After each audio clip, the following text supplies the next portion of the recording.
Programme मध्य मुकाबले में खुशामदीद। मैं हूं रबिया एहसन और मेरे साथ मौजूद हैं रऊफ प्लास्टा। और आज के प्रोग्राम में जो टॉपिक्स हम शामिल कर रहे हैं उसमें सबसे पहले मखसूस नशिस्तों का मामला। हुक्मरान जमात नून लीग के बाद पीपल्स पार्टी ने भी नजरसानी की पिटीशन दायर कर दी। हुक्मरान इत्तेहाद ने पीटीआई का रास्ता रोकने के लिए आखिरी हद तक जाने की तैयारियां कर ली।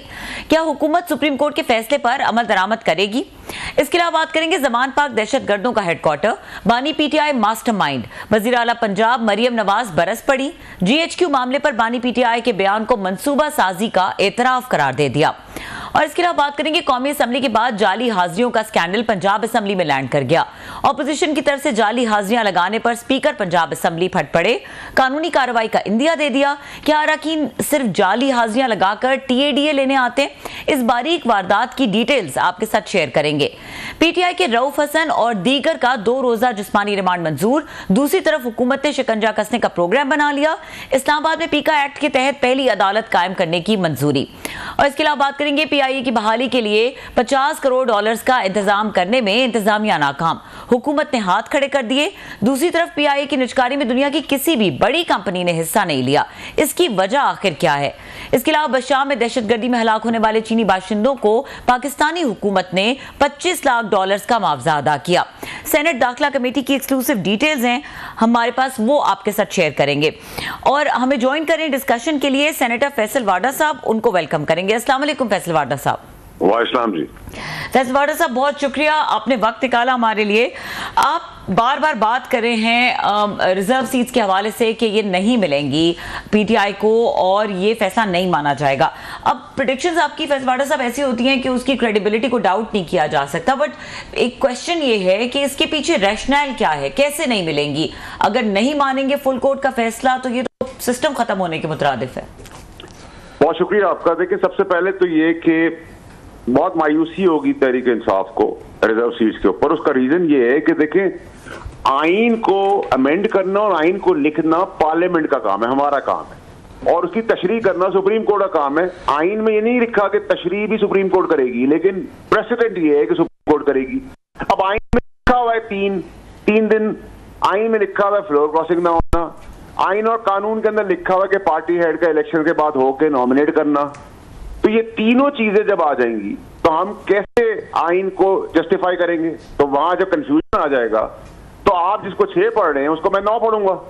तो जब कंफ्यूजन आ जाएगा तो सब आइन खेलेंगे। तो आइन के चैंपियन तो पार्लियामेंट है, वो रबर स्टैम्प तो नहीं है। तो मैंने आपको कहा था कि ये फैसला एप्लीकेबल नहीं होगा। पहले हिस्से में इलेक्शन कमीशन, दूसरे हिस्से में पार्लियामेंट, तीसरे हिस्से में स्पीकर और चौथे हिस्से में प्रेसिडेंट ऑफ पाकिस्तान। तो इसमें तजाद का है। और तीसरी और मोस्ट इंपॉर्टेंट चीज कि मुद्दई थी आप और फैसला आ गया मेरे लिए। तो अगर सुन्नी काउंसिल को सीधे सीधे दे देते सीटें तो कोई मसला ही नहीं होता। नहीं दिया, वो भी एक मिस्टेक है। अच्छा, इंसान है तो मिस्टेक हो सकती है, या ऐसी बहुत सारी मिस्टेक 6 की 9 की 6 हो चुकी है। भुट्टो साहब का कत्ल है, जरदारी साहब को जेल में रखना है बगैर शवाहिद के, इमरान खान की चलती हुई हुकूमत गिराने की पाबंदी थी, नवाज शरीफ को जो है वो ओवर द काउंटर पैसे ना लेने में नाअहल कर दिया, नस्ला टावर है, रेकोडेक के अरबों डॉलर के फैसले। तो ऐसे कई फैसले हैं तो जहां इंसान होते हैं और गलतियां भी होती हैं। तो वाडा साहब, ऐसा कोई प्रेसिडेंट, ये ठीक है आपने जो ये तमाम चीजें गिनवाई हैं ये माजी में होती रही हैं, लेकिन ऐसा कोई प्रेसिडेंट तो मौजूद नहीं है कि एक फुल कोर्ट फैसला देता है। और जाहिर है ये एक हाई प्रोफाइल केस था, बारीकी से इसको देखा गया है। ये तमाम चीजें जो इंटरप्रिटेशन आप दे रहे हैं आइन की, वो ओवरशेडो कर जाए उस इंटरप्रिटेशन को जो फुल कोर्ट कर रहा है। चले, आप अगर इसको मिसाल के तौर पर 20 जजेस ने फैसला कर लिया कि रऊफ साहब जो है वो किसी कत्ल में, खुदा न खासा मिसाल दे रहा हूं, मुलविस है, और उसमें रऊफ साहब नहीं है और फैसला हो जाता है, शवाहिद हो जाता है, लगता है ऐसे कि रऊफ साहब ही हैं, और आखिर दिन पता चलता है सजा के बाद कि वो तो फैसल था, तो क्या फिर भी उसको फांसी में चढ़ा देंगे? नहीं ना। जहां अपील्स होती है या रिव्यूज होते हैं, जहां आइन और कानून की बात होती है, वहां पर बहुत सारी चीजें होती हैं। हम टकराव की तरफ नहीं जा रहे, लेकिन डिफाइन करेंगे। और जब पंजाब और केपीके में शबखून मारा गया, आइन के मुताबिक इलेक्शन नहीं कराए गए, तो क्या हो गया? क़यामत तो नहीं आ जाती ना, पाकिस्तान है। सर जी, बहुत शुक्रिया आपने हमें ज्वाइन किया। जो मुझे समझ आ रही है ना सर, आपकी इस बात के पीछे क्या रैशनल हो सकती है जो रबिया ने आपसे पूछा, मैं जस्ट एक थोड़ा सा असेसमेंट देने की कोशिश कर रहा हूँ कि क्या हो सकता है। शायद अगर ये तो इसकी हुकूमत के जहन में नहीं है कि इसमें पार्टी जो है जिसने इस फैसले पे अमल करना है वो हुकूमत पाकिस्तान ने नहीं करना, मीन्स के वो शहबाज शरीफ साहब ने नहीं करना, पार्लियामेंट ने नहीं करना, कैबिनेट ने नहीं करना। उस फैसले पे जो इम्प्लीमेंटेशन करना है वो इलेक्शन कमिश्नर ने करना है। अगर इलेक्शन कमिश्नर साहब उस पर इनकारी कर देते हैं जनाब कि आपको फैसला जो है वो इस तरह का कॉम्प्लिकेटेड है कि आपने उन लोगों को सीटें दे दी हैं जिनकी मतलब जिन्होंने मांगी नहीं थी, या आपके पास वो उसका रिव्यू के लिए आए हुए हैं, हम रिव्यू का हम वेट करेंगे कि नवाज लीग और पीपल्स पार्टी आई हुई है, तो इसमें मुझे जो लग रहा है कि चीफ इलेक्शन कमिश्नर साहब को सामने किया जाएगा कि ठीक है जनाब उनसे पूछें, वो इम्प्लीमेंटेशन नहीं कर रहे, और अगर कल को आपने उन पर तौहीन अदालत लगानी है तो उनको बुला लें कंटेम्प्ट में, वो भी एक कॉन्स्टिट्यूशनल एक होते हटाना है उनको हटा दें, हमको उसके बाद नया ले आएंगे, और नए को लाने में हम डिले भी कर सकते हैं क्योंकि हुकूमत ने अपॉइंट करना पोजीशन साहब मिलकर। कोई इस तरह का कोई प्लान बन रहा है कि जनाब के इस फैसले पर अमल नहीं किया जाएगा, इलेक्शन कमीशन से जो है वो आगे होगा, वो सामने आएगा? साहब देखिए, घुमा फिर आगे मुझे बात करनी आती है, दो टोक अल्फाज में मैंने आपको 4 मराइल बता दिए, election commission, parliament, speaker, president of Pakistan. अब इसके इर्द गिर्द 4 मरहले हैं, एक मरहला है, दूसरा मरहला है। मैं आपके तजज़िये से ना अग्री कर सकता हूँ, डिसएग्री कर सकता हूँ। मैं आपको ये बता सकता हूँ कि इसकी इम्प्लीमेंटेशन नामुमकिन ही है। नहीं, फिर तो वही वाली बात है, कहीं ना कहीं पे ये तो सिस्टम चौक कर जाएगा, कोलैप्स कर जाएगा सर। सर ना कोई कोलैप्स हो रहा है, ना कोई टेक्नोक्रेट आ रही है, ना कोई मार्शल लॉ दस्तक दे रहा है, ना कोई कॉन्स्टिट्यूशनल क्राइसिस। अगर कोई नायल नालायक है और अपनी गवर्नमेंट को गिराने की बात कर रहा हो या बयानियां बनाने की बात कर रहा हो तो सर मैं तो उसमें कुछ नहीं कर सकता ना। अब प्रॉब्लम ये स्टॉक एक्सचेंज गिर गई ऐसे बयान से, लेकिन मैं आपको बता रहा हूं कि ऐसी कोई भी चीज ज़ेरे गौर क्या कहीं सफा हस्ती पे ही नहीं है। तो अभी तक तो गवर्नमेंट को प्रॉब्लम, गवर्नमेंट अपने वजन अपने अंदरूनी झगड़ों की वजह से गिर जरूर सकती है। जो इक़्तिदार का चाचा मामा ताया भतीजा भांजा वो झगड़े चल रहे हैं तो उसका बोझ पाकिस्तानी कौम पे तो ना डाले ना। इंडिकेटर तो ठीक है, एक IPP का मसला है वो भी रिजॉल्व हो जाएगा।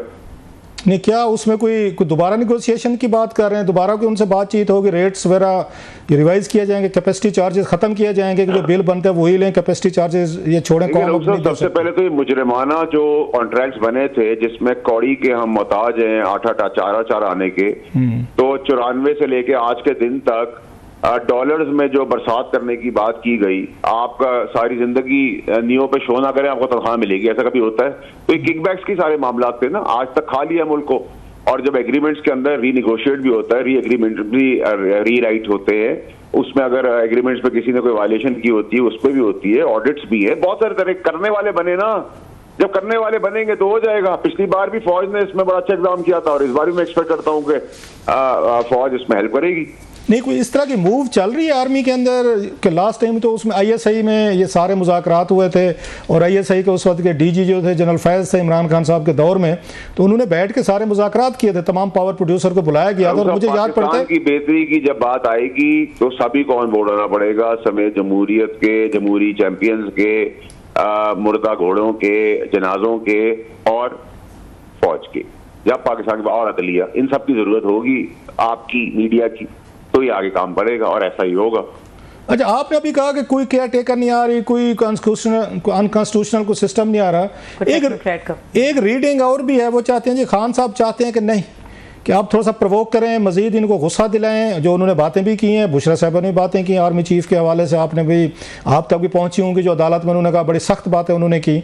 तो वो ये चाहते हैं कि आर्मी चीफ को गुस्सा दिलाकर उनको इस पॉइंट ऑफ नो रिटर्न तक लाया जाए कि वो आके एक्सट्रीम स्टेप लें, क्योंकि उनको फ़ायदा इसमें नज़र आता है इमरान खान साहब को कि मौजूदा सिस्टम में तो कोई उनको स्पेस नहीं मिल रही। फिर ठीक है, वो कहते हैं सत्यानाश, तो फिर सवा सत्यानाश, तो डायरेक्ट हैं, फिर डायरेक्ट रूल करें, उनके लिए आसान हो जाएगा, फिर उनको वो कब मैनेज करना या बातचीत करना कभी ना कभी उनको करनी पड़ेगी। आपकी क्या रीडिंग है सर? इस तरह की हो सकती है कि खान साहब जो हैं वो उनको गुस्सा दिलवा रहे हैं और इस तरह की गुफ्तगू कर रहे हैं, सर प्रवोक कर रहे हैं उनको चीफ को?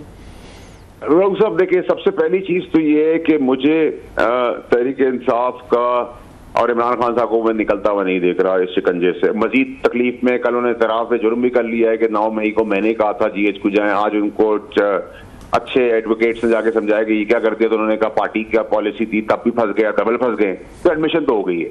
9 मई के अंदर कोई कॉम्प्रोमाइज नहीं होगा। 2002 से फौज ये दहशतगर्दी की जंग लड़ रही है। अब उसमें डिजिटल हो, रियासत के खिलाफ हो, मुल्क के खिलाफ हो, बॉर्डर के अंदर हो, बॉर्डर के बाहर हो, माशी हो, उस दहशतगर्दी को तो एड्रेस करेगी। उसमें कितने भी आ जाए लोग, चले जाएं अपना टेन्योर पूरा करके, वो कंसिस्टेंट डिसिप्लिन के साथ अपनी दहशतगर्दी के चीजों को एड्रेस करेगी। तो 9 मई को तो एड्रेस होना है। अब डिजिटल दहशतगर्दी के तहत भी अदालतें बन जानी है, उसमें भी सजाएं हो जानी है, ठीक है। तो मामला तो अल्लाह की ज़ात तो कुछ भी कर सकती है, ठीक है, हमारा ईमान भी है, और उसके अलावा दुनियावी और कानूनी तौर पे मुझे ऐसी कोई चीज़ भी जो है वो सियासत, इनकी सियासत मजीद गड़े में जाती जा रही है, ऐसी जगह पे जा रही है जहां से मुझे अब तो बिल्कुल ही धुंधला है कि मुमकिनात का भी कोई सवाल नजर नहीं आ रहा। अच्छा, एक सर, तो वो प्रोवोक करें, जी। वो दोस्ती करने की कोशिश करें, वो डायलॉग करने की कोशिश करें, उनकी कोशिशें रह जाती हैं और वो कोशिशें अभी तक तो नाकाम है। अच्छा, एक और भी एक वहाँ परसेप्शन है, होप है पीटीआई के अंदर के शायद इंटरनेशनल ये पॉलिटिक्स बदलेगी, उनको ट्रंप का ये वापस आना लग रहा है। खान साहब के ट्रंप के बड़े अच्छे तल्लुकात रहे हैं, जुल्फी बुखारी साहब के उनके दमाद से दोस्ती थी, बाकायदा लास्ट टाइम ट्रंप ने, आपको याद होगा, अपने घर बुलाया, अपनी मिसेज से, बच्चों से, सबसे मिलवाया था। तो वो करते हैं कि जनवरी तक का मुश्किलात हैं, ट्रंप इज़ कमिंग बैक, और वो उनके आने से फिर शायद खान साहब की वापसी का रास्ता भी खुल जाएगा। आपको लगता है कि कोई इस तरह की पॉसिबिलिटी मुमकिन है और एस्टेब्लिशमेंट जो है वो अमेरिका से उसका दबाव तो नहीं बर्दाश्त कर पाएगी सर, अगर अमेरिका से? सबसे पहली चीज तो ये कि अभी तो उनके वहां भी खुद एक मसला पड़ गया है, पाकिस्तान की तरह वहां गोली चल गई है, वो उसको प्रोव कर लें, ज्यादा बेहतर है। उनके अंदर भी कैपिटल हिल वाला मामला है, वो उसको देख लें, उनकी अपनी इकोनॉमी के मसले हैं, उनके अपने, पहले अमेरिका की बात पहले करते हैं वो, तो आप समझते हैं कि वो सारा काम छोड़ के कर देंगे। लेकिन अजम्पशन में आप कहें जमीन फट जाएगी, आसमान खुल जाएगा, बारिश हो जाएगी, सुपरमैन बन जाएगा, पर लग जाएंगे, 6 टांगे हो जाएंगी, तो वो तो हम उसके अंदर एक फिक्शन फिल्म बना सकते हैं, लेकिन इसमें कोई हकीकत तो अभी मुझे नजर नहीं आ रही। अच्छा, यूके में आज देखा साहब, बम शेल, हमारे दोस्त जुल्फी बुखारी साहब ने वहाँ पे आज ब्रिटिश पार्लियामेंटेरियंस को ब्रीफिंग भी दी है, और पाकिस्तान में जो इस वक्त ह्यूमन राइट्स अब्यूज़ हैं, पॉलिटिकल इलेक्शन फ्रॉड्स हो रहे हैं, पीटीआई के साथ ज्यादती हो रही है, इमरान खान साहब को डेथ सेल में रखा हुआ है, और बहुत सारे ह्यूमन राइट्स अब्यूज़ और पॉलिटिकल एंड अदरवाइज जमहूरियत को खतरात है, उन्होंने ब्रीफिंग दी। मेरा ख्याल बानो जो हैं वो भी थी। आप उसको कैसे देखते हैं सर? रऊफ साहब देखिए, एक तो पीआर कंपनी पॉइंट ऑफ उसके लिए नंबर 1, नंबर 2 ये कि 1500 की तादाद में लॉर्ड्स और अपर हाउस के लोग होते हैं। 1500 में अगर 12 आदमी आए हैं तो मुझे इसका तजिया करने की जरूरत नहीं है। अब अगर मैं आपसे कहूँ रऊफ भाई अपने साथ 2 एंकर और ले आना, एक एंकर आप ले आना, मैं भैया वो कह दूंगा एक आप अपनी एंकर दोस्त ले आना, तो मेरी थोड़ी इज्जत बढ़ जाएगी। तो सर उन मामलात में कमेंट करना या बात करना टाइम का ज़िया है और आपके वक्त का भी ज़िया है। नहीं सर, आपको याद होगा, आपने बड़ा लाइट लिया इसको सर, इनको आपने हौला लिया। ये आपको याद हो अमेरिका में भी ऐसे कहते थे, अल्टीमेटली कांग्रेस उन्होंने 368 ने रेजोल्यूशन पास कर ली थी। आप मेरा ख्याल है वहाँ पे ब्रिटिश पार्लियामेंट को भी इसी तरीके से देख रहे हैं। वो तो लॉबिंग तो ऐसे शुरू होती है ना सर। रऊफ साहब, हम किसी के अंदरूनी मामलात में नहीं बोलते, तो हम कमजोर जरूर है थर्ड वर्ल्ड कंट्री के तहत, लेकिन खुद मुख्तार तो है ना, तो बनाना रिपब्लिक थोड़ी है। लेकिन सर जी रेजोल्यूशन पास हो जाएगा तो हम सब कुछ कर देंगे। लेकिन सर जी फिर यूरोपियन यूनियन में हम वहाँ पे FTF में फंस जाते हैं, फिर उधर अमेरिका में हमने IMF की डील लेनी होती है, जनरल बाजवा साहब को खुद फ़ोन करना पड़ता है पिछली दफ़ा कि आप डील आप क्लियर करें, आगे आपकी डील आने वाली। इतने खुद मुख्तार भी तो हम नहीं है सर, दुनिया तो अब ग्लोबल विलेज है। इससे कुछ नहीं होगा, आप परेशान ना हो। मैं परेशान नहीं, मैं तो एक सवाल पर, लोग परेशान है, बिल्लू से परेशान है। लोगों की बात करो ना, आप परेशान होंगे तो लोगों को आप तसल्ली देंगे तो मुझे उनसे आपसे ज्यादा तसल्ली उनको मिलती है। मेरी बातों से किसी को तसल्ली, मेरी बातों से आने लाइटर रोड किस पे? लोग तो बेचारे बिल देख रहे हैं, मुश्किल देख रहे हैं, एक पॉलिटिकल इंस्टेबिलिटी देख रहे हैं, तंग है, मुश्किलात के शिकार है। मैंने अगर उनको तसल्ली देने की कोशिश की तो उन्होंने मेरे ऊपर पड़ जाना है कि भाई साहब कि आप कौन होते हैं मैं तसल्लियां देने वाले, हमसे घर नहीं चल रहे। देखिए सर, ये तो ना है, जब तक हम इस मुल्क के निज़ाम को एक दूसरे की कमजोरियों से लेके नहीं चलेंगे कि मेरे पास तुम्हारी फाइल है तुम ये कर दो, तुम्हारी फाइल है तुम ये कुछ कर दो, तुम्हारी फाइल है तुम कुछ कर दो, ये इस तरह तो पाकिस्तानी कॉर्पोरेशन चलती रही है। अच्छा, बाद लोग कह रहे हैं कि बड़े शदीद मुश्किल दिन आने वाले हैं सर। मजीद अभी वो आज उन्होंने रऊफ हसन साहब का 2 दिन का रिमांड ले लिया, पीका एक्ट के तहत और कार्रवाइयाँ होने वाली हैं, उसमें जुडिशरी लगाई जा रही है और बड़ा कुछ स्टेप्स लिए जाएंगे, मीडिया पे भी लिए जाएंगे। ये डिसेंट हैं, पॉलिटिकल वर्कर, सबके खिलाफ अब किसी से रियायत नहीं होगी। मतलब इस तरह का सिस्टम को समझे कोई आने वाला है कोई? रऊफ साहब, जब मैं आपको कह रहा था बुलडोजर चलेगा, ये इंतशार की ज़्यादत नहीं चलेगी, आप लोग फिर हल्का लेते हैं बात को। फिर सर हमने तो आपको कभी हल्का नहीं लिया सर, हर शो में हमने तो बताया कि जो बातें आपने की हैं, लोग एग्री करें ना करें, आपकी सारी बातें 2 साल से हम तो सुन रहे हैं वो ठीक साबित हो रही है। इसलिए मैं पूछ रहा हूं सर, कब ये सर जो आपने तस्वीर किया है वो बिल्कुल वैसा ही है। ये कौन सा सर मैंने क्या कहा है? क्योंकि मैंने तो बहुत सारी बातें कह दी हैं सर। जो सारी बातें की है वो बिल्कुल ठीक बातें की। ये तो अब आप जान छुड़ा के फोन बंद करने के चक्कर में है मेरा ख्याल। नहीं सर, आपने बिल्कुल ठीक बात की है। डिजिटल दहशतगर्दी को भी एड्रेस होगा, 9 मई को भी एड्रेस होगा, मुश्किलात भी बढ़ेंगी, जो ये गेम खेल रहे हैं उनके ऊपर भी क्रैकडाउन होगा, जो ये इंतशार फैलाएंगे, मुल्क को नुकसान पहुंचाएंगे, अदालती निज़ाम को तोड़ेंगे, रियासत को क्वेश्चन करेंगे, उसका बम धमाके करेंगे, आग लगाएंगे, शहीदों की तमस्कर उड़ाएंगे, इन सब को एड्रेस किया जाएगा। और पीटीआई पे पाबंदी भी लगेगी। देखिए पीटीआई की पाबंदी में जैसे ठोक बजा के सारे बजट पास हुआ था, मैंने आपको पहले कहा था, वैसे ही ठोक बजा के सब साथ खड़े होंगे। जहां तक बैन या ना बैन की बात है, तो इस मुल्क में जो फांसी पे चढ़ रहा होता है उसको नोटिफिकेशन मिल जाती है कि भाई आप प्राइम मिनिस्टर बन गए, और जो प्राइम मिनिस्टर होता है उसको फांसी पे चढ़ा देते हैं। तो ये 75 साल से तो हम गेम देख रहे हैं, तो उसके तहत तो कुछ नहीं, लेकिन जोर तो लगेगा। तो अगर मैं आपके स्टूडियो में आकर आग लगा दूं, गोली चला दूं, कपड़े फाड़ दूं, टीवी तोड़ दूं, कैमरे तोड़ दूं, तो आपको चाहिए मुझे बैन करना चाहिए। लेकिन अगर आप पॉपुलर हैं, आपके ट्रोल हैं, आपसे लोग डरते हैं और फैसले अपनी मर्जी से करा लें, तो एक अलग बात है सर। तो ये पीटीआई के सोशल मीडिया टीम पे जो क्रैक डाउन हुआ है, लोगों के नाम दिए गए, ये आपका क्या ख्याल है? कोई पीटीआई का, क्योंकि ये खबरें भी आ रही थी शायद पीटीआई के अंदर से कुछ लोगों ने ये लीक किए हैं चीजें और उसके बाद लोगों को उठाया गया है, पर्चे मुकदमे हुए हैं सर? सर मेरी बात सुने रऊफ साहब, मैंने आपके प्रोग्राम पे दीगर पे भी 2-2.25 साल पहले कहा था कि इमरान खान साहब की हिदायत 9 मई के हिसाब से उनके सारे साथियों ने जाके व्हाट्सएप रिकॉर्डिंग वॉइस नोट सब दे दिए, नंबर 1, और वो एडमिट करेंगे, उन्होंने एडमिट कर लिया कल। नंबर 2 ये कि बैन के अंदर भी पीटीआई के अपने लोग मुलव्वस हैं कि जी बैन कराएं। नंबर 3 जो सारी लीकेजेस हैं वो पीटीआई कर रही है, जो सियासत कर रहे हैं मुंह के ऊपर, चाहे वो सीएम हो, अपोजिशन लीडर हो या बाकी भी हो, वो सारे जो हैं ऊपर नीचे आगे पीछे मिले हुए हैं, गवर्नमेंट के साथ बेनिफिट ले रहे हैं, सब ड्रामा हो रहा है। बता के थक गया। और पीटीआई जब खुद मान लेगी देर में, जब हमको समझ में आएगी, वो चाहते हैं खान साहब को सजा हो जाए, खान साहब अंदर रहें, उसकी पॉपुलैरिटी के फ्रूट खाते रहें।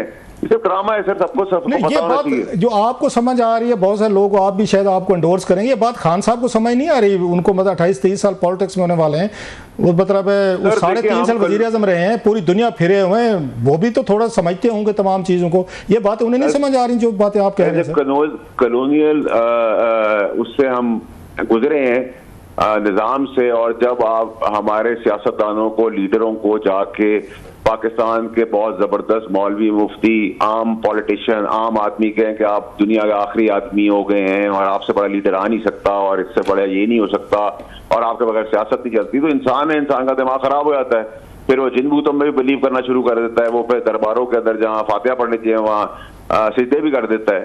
तो ये इंसान को जब अल्लाह ताला नवाजता है तो उसको अकल देता है, जब नहीं नवाजता तो उसकी वही अकल ले लेता है। बहुत शुक्रिया sir ji, thank you very much, आपने हमें टाइम दिया sir, thank you. Faisal Vawda हमसे खुसूसी गुफ्तगू कर रहे थे। यहाँ पे वक्त हुआ है ब्रेक का। ब्रेक के बाद बात करेंगे, कुछ टॉपिक्स हैं, एक्सक्लूसिव डिटेल्स हैं जो क्लास साहब के पास मौजूद हैं। खासतौर पे एक स्कैंडल क्लास साहब ने किया था और उसके बारे में मैं उनसे जरूर सवाल करूंगी, जाली हाजिरियों के बारे में, जो कौमी असम्बली में जाली हाजिरियां लगाई जाती हैं। अब जो स्पीकर पंजाब असम्बली है वो भी यही बात कर रहे हैं कि अपोजिशन अरकान जो है वो जाली हाजिरियां लगा रहे हैं। ये क्यों लगाते हैं अरकान असम्बली जाली हाजिरियां? अगर नहीं आ रहे तो ना आए, प्रॉक्सीज लगाने की क्या जरूरत है। इसके अलावा बात करेंगे जो पीआईए की निचकारी की हमने कल स्टोरी की, उसका भी थोड़ा सा फॉलो अप करेंगे कि कौन सी कंपनीज हैं, वो तो कल लिस्ट बताई थी, लेकिन क्यों दुनिया भर की जो बड़ी कंपनीज हैं उन्होंने इसमें कोई इंटरेस्ट शो नहीं किया। और कुछ बात करेंगे बशाम में जो दहशतगर्दी हुई, चीनी बाशिंदे जिसमें हलाक हुए थे, उसकी कंपनसेशन पाकिस्तान ने किस तरह से दिए। इस ब्रेक के बाद हमारे साथ रहिए।